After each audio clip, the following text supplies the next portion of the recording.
Time कम बताया जा रहा है। मैं पंडित दीनदयाल उपाध्याय राजकीय विद्या इंटर कॉलेज में उपस्थित होकर के मैं यहाँ के सर्वप्रथम पूरे जिले के जो शिक्षा का कार्य देखते हैं माध्यमिक शिक्षा का, ऐसे जिला विद्यालय निरीक्षक जी, हमारे इस विद्यालय के प्रधानाचार्य और उनके सारे शिक्षक साथी सहयोगी और जो संचालन कर रहे थे हमारे शिक्षक मित्र, यहाँ बैठे हुए हमारे बाई और बैठे हुए हमारे आदरणीय संतोष शुक्ला जी जो कौशाम्बी जिले के मेरा काम देखते हैं, जिला मेरे प्रतिनिधि है, आदरणीय बीपी सिंह साहब जिनका हम एहसान जिंदगी में कभी नहीं भूल सकते, हमारा सहयोग करते हैं और हमारे प्रतिनिधि हैं। उधर हमारे बैठे हुए आदरणीय राहुल जी, राहुल भाई हमारे बहुत बचपन के, और जिस कॉलेज में मैं प्राचार्य था वहाँ से आप पीएचडी कर रहे थे, तब से मेरा परिचय वहाँ से आया था। मैं उनको धन्यवाद देता हूँ। पप्पू भैया बैठे हुए हैं साथ में, इधर मेरे दाहिनी ओर मेरे प्रतिनिधि हैं रविकरण सिंह जी उपस्थित हैं और गुड्डन तिवारी जी हैं, और हमारे यहाँ के अनिल मिश्रा जी हमारे प्रतिनिधि हैं प्रयागराज के, और भाई साहब बैठे हुए हमारे विधायक जी के मामा जी हैं। सारे के सारे सब लोगों को मैं धन्यवाद देता हूँ। सब लोगों ने मेरा साथ दिया यहाँ लाने में, और बच्चों को मैंने इसमें गतिविधियां देखी, और आप सब लोग इतनी गर्मी में, पहले तो मैं बताना चाहता हूँ इधर बुंदेलखंड फतेहपुर क्षेत्र ये बहुत ज्यादा गर्मी क्षेत्र है। पिछले बार साहब आप लोगों ने देखा होगा, मैं सबसे पहला व्यक्ति था जो डीजी मैडम के पास जाकर के मैंने कैंप को कैंसिल कराने का काम किया था। मेरे प्रतिनिधि कुणाल मुझसे भी ज्यादा चिंता करते हैं और मुझको ले गए थे, लेकिन इस बार अब नहीं हो पाया। सबको लगा कि कैंप होना चाहिए। मैं धन्यवाद देना चाहता हूं बच्चों को, विद्यार्थियों को, क्योंकि पढ़ाई के समय तो आप अपने किताबी ज्ञान में लगे रहते, इसके बाद जीवन में साथ में रहने का, साथ में खाने का, साथ में काम करने का, साथ में खेलने का और आपसी एक दूसरे से इंटरेक्शन करने का ये बहुत बड़ा अवसर आप लोगों को मिला है। आप लोग सौभाग्यशाली हैं कि आप इसमें, हम कहते हैं ना, शिक्षा ने सारी दूरियां समाप्त करने का काम किया है। आप साथ में जब खाना खाते हैं तो आपके ज्ञान में नहीं रह जाता कि किस जाति का व्यक्ति है, किस जाति की बहन है, किस जाति का भाई है, किस धर्म का भाई है, किस घराने से आया हुआ है। एक समरसता का वातावरण हमारे यहाँ उपस्थित होता है, जिससे हम कह सकते हैं कि शिक्षा ने सामाजिक दूरियां समाप्त करने का काम किया है। और हमारे यहाँ कहा गया है, ये जिस विद्यालय में स्काउटिंग नहीं है, एनसीसी नहीं है, एनएसएस नहीं है, खेल नहीं है, तो वो विद्यालय किताबी ज्ञान तो देता होगा, उस विद्यालय की आत्मा नहीं रहती।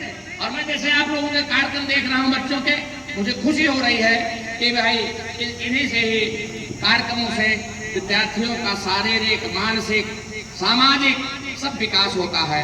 हमारे यहाँ कहा गया है, सहना ववतु सहनौ भुनक्तु सह वीर्यं करवावहै तेजस्विनावधीतमस्तु मा विद्विषावहै।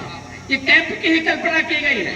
वेदों में कहा गया है, हम सारे के सारे लोग एक साथ बात करें, एक साथ खाना खाएं, एक साथ में कार्य करें, एक साथ अध्ययन करें, मां विद्विषाव है, एक दूसरे से द्वेष नहीं, इसी पर लगाया गया। आज टूट रहे हैं। आप देखते हैं कि एक माँ बाप है, उनका एक बच्चा है, चाचा नहीं है, ताऊ नहीं है, दादी नहीं है, दादा नहीं है, अकेले फैमिली, एक व्यक्ति की फैमिली बन करके जिसमें 3 लोग होते हैं। और अक्सर देखते होंगे दुर्घटनाएं होती हैं, बच्ची पढ़ने चली जाती है, माँ बाप काम पर चले जाते हैं और चोर बैकी करके उनके दरवाजों के ताले दहाड़े तोड़ जाते हैं। हम जब इस तरह के कैंप करेंगे, आपस में हम सब लोगों का मेल जोल रहेगा, फिर द्वेष की भावना समाप्त होगी, तो फिर हम परिवार में भी उसी तरह का सद्भाव करेंगे और हमारे परिवार भी बड़े परिवार हुआ करेंगे। जो हमारा देश, हमारे देश की जो प्रगति है, जो प्रवृत्ति है और जो संस्कृति है। एक बात और कहना चाहूंगा, प्रिंसिपल साहब यहाँ बैठे हुए हैं, हमने बहुत नारे लगाए, बेटी बचाओ बेटी पढ़ाओ, लगाए हैं ना? Yes sir. अब थोड़ी सी हमें ऐसा लग रहा है हमारी बेटियां खूब आगे बढ़ रही हैं, हमारी बेटियां चांद तक पहुंच गई हैं, हमारे बेटे कुछ कमजोर हो रहे हैं तो हमें लगता है डीआईओ साहब बेटा बचाओ का नारा हमें लगाना पड़ेगा। देखिए मैं प्रैक्टिकल हूं, मैं विधायक बहुत पूरा कार्यकाल करने का अध्यापक रहा, प्रिंसिपल रहा, इसके बाद विधायक हुआ हूं, तो मैं भावनाओं से, क्योंकि जब मेरे यहाँ कोई प्रोग्राम होता था, विश्वविद्यालय में डिग्री बढ़ती थी तो 100 अगर छात्र होते थे तो 99 छात्राएं होती थी, एक छात्र हुआ करता था। आप इतने प्रोग्राम किए, बेचारे बच्चे तो देखने हैं 10 रह गए हैं। मैं चाहूंगा अब बहनें भी चाहें कि भाई भी बढ़ाओ बेटा भी बढ़ाओ का कार्यक्रम चलना चाहिए। आप लोग बहुत भाग्यशाली हैं, जो भी बच्चे जिनको विद्यालय मिला पढ़ने के लिए, और देश के छात्राएं तो ज्यादा भाग्यशाली हैं। और क्योंकि मैं इसलिए बात कहता हूं, मैं ऐसे क्षेत्र से आया हूं कि जो महिलाओं का ही प्रतिनिधित्व करता है। शायद जान गए होंगे लोग, कुछ लोग जान गए होंगे कि मैं कहां से आया हूं, नहीं जाने होंगे। अब कहेंगे कि सर अच्छा बोल रहे हैं, जान जाएंगे। मैं एक लाइन पढ़ दूंगा तो आप जान जाएंगे। बुंदेले हर बोलो के मुंह हमने सुनी कहानी थी, हाँ खूब लड़ी मर जाने तो मैं वहीं से आया। ठीक है, तो मैं जानता हूं कि आप सारे के सारे जो छात्राएं बैठी हुई ना, एक तो भाग्यशाली हैं आप लोग, बहुत भाग्यशाली है। इसलिए भाग्यशाली हैं कि कभी आपने देखा होगा ट्रेन में बैठ करके या बसों में या रोड में, ये पाठा क्षेत्र से 8 की उम्र की लड़कियां अपने वजन से ज्यादा लकड़ी का बोझ काट करके, लकड़ी का गट्ठर, और ट्रेन में रख करके बाजार बेचने के लिए जाती हैं।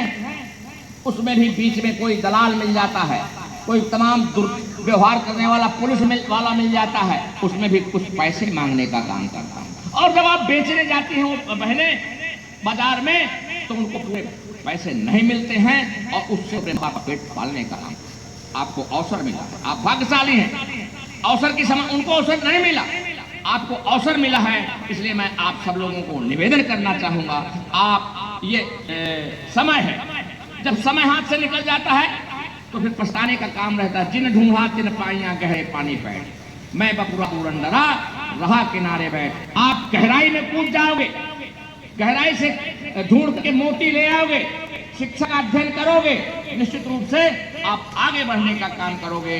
और जिसने ये सोच लिया कि मुझे अवसर मिल गया है, पढ़ूं ना पढ़ूं, वो बेचारा किनारे बैठा रह जाए, देखता रह जाए। आपको योग के बारे में ही बताया जा रहा है, बताया गया होगा और कहा भी गया, योगा कर्मसु कौशलम। यहाँ रह करके क्या सीखेंगे आप? मतलब कामों में कुशलता, हर काम में कुशलता सीख लेंगे आप, जिसको योग कहते हैं। और भगवान कृष्ण ने कहा है योग क्षेमम वहाम्यहम्, योग और क्षेम की मैं चिंता करता हूँ, चिंता करूंगा, आप मेहनत करेंगे। योग तो है बुद्धि के द्वारा प्राप्त की हुई वस्तु, शरीर के द्वारा प्राप्त की हुई वस्तु, उसको योग कहते हैं। और उस वस्तु को सुरक्षित करना क्षेम कहा जाता है। तो इसलिए भगवान कृष्ण ने कहा हम आपके योग की और क्षेम की चिंता करेंगे। और अभी यहाँ तो भगवान कृष्ण आपके लिए आपके शिक्षक साथ हैं, आपके डीआईओ हैं, आपके शिक्षक भाई हैं, जो आपके योग की भी चिंता कर रहे हैं, आपकी क्षेम की भी चिंता कर रहे हैं। तो आप सब लोग मानता हूँ गर्मी बहुत है, लेकिन फिर भी हमने जैसे कहा उनकी तरफ भी देखें। किसी ने अपने घर में कहा या किसी से कहा कि भाई देखो बहुत गर्मी है और मेरे पास जूते नहीं हैं, तो उस आदमी ने कहा कि भगवान का शुक्र करो तुम्हारे पास जूते हैं, उसके पास तो पाँव भी नहीं है, किसी के पास जूते पहनने के लिए पाँव नहीं होते। मानता हूँ गर्मी है, लेकिन भगवान भी थोड़ी थोड़ी दे रहा है आपका। और मैंने डीआईओ साहब से, उनसे भी मेरा निवेदन है, प्रधानाचार्य जी से, सरकार ने आदेश दिया, सरकार का आदेश हमें मानना है, लेकिन हम अपनी परिस्थितियों को देश काल और वातावरण को भी मानना हमको पड़ेगा। अगर ज्यादा गर्मी है हम छुट्टी भी कर सकते हैं, कम समय ले सकते हैं, हाल के अंदर बैठा सकते हैं जहां ज्यादा लू नहीं आती हो। ये मेरा निवेदन है कि बच्चों की प्रगति को देखते हुए, गर्मी को देखते हुए, और आप अपनी व्यवस्था को संचालित करें। मुझे आप लोगों ने बुलाया, मैंने आपके एक्टिवनेस को देखा, आपके मैं संचालक जी के वक्तव्यों को सुना, और आप सबको देख करके लगता है, और बच्चों को देख करके आपने से तैयार करने का काम किया है। मैं सारे विद्यालय परिवार को यहाँ को धन्यवाद देता हूँ। भारत माता की, भारत माता की। और यहाँ बैठ करके ये जरूर सीखें। अभी जो पहला कांड हुआ है उसकी चिंता करें, आपस में बात करें और गीत 2-4 गीत ऐसे याद करें। मुश्किल से शांत हुआ करता जब भी यह रक्त उबलता है, हम जिंदा नहीं छोड़ते हैं उसको जो जहर उगलता है। हम जिंदा नहीं छोड़ते हैं उसको जो जहर उगलता है। इतिहास कथाएं गाता है अभी अचूक संधान, जैसे अचूक संधान हुए थे हमारे, इतिहास कथाएं गाता है अभी अचूक संधानों की हम पर प्रहार करने वाले चिंता कर अपने प्राणों की। धन्यवाद।